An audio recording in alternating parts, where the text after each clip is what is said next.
This was interesting as well. So Mason Graham from Michigan vomited during one of the practices, and everybody immediately assumed, DeJuan Jones was out of shape. It was this, it was that. Well, it appears that, Mason Graham, who's trying to put on some weight, happened to eat before practice.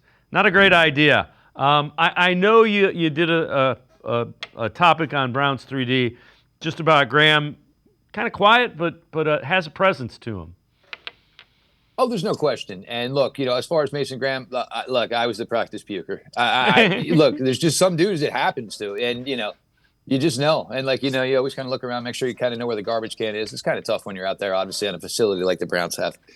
But I think with Graham is, how many times do you see during the draft process where you see guys within the league and, they just have this different mentality as far as being defensive linemen, being pass rushers, they almost kind of create their own aura.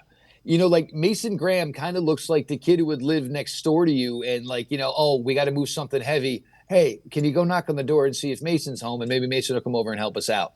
Just very quiet, unassuming kid.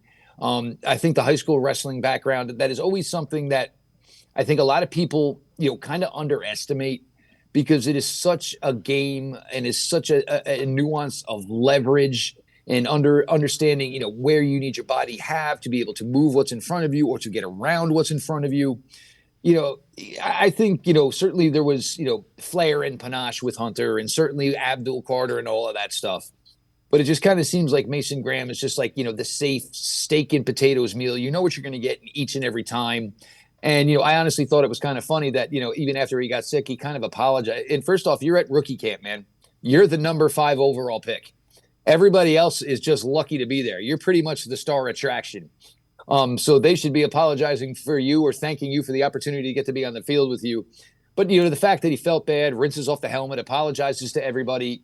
There's just a big kid in there. And, certainly with a lot of this group of guys they brought in, there's going to be a maturation as these guys, get more comfortable, get more confidence within the league, within themselves, and their standing within the league. And I think that's what thus far kind of makes this, a fun group to kind of follow here.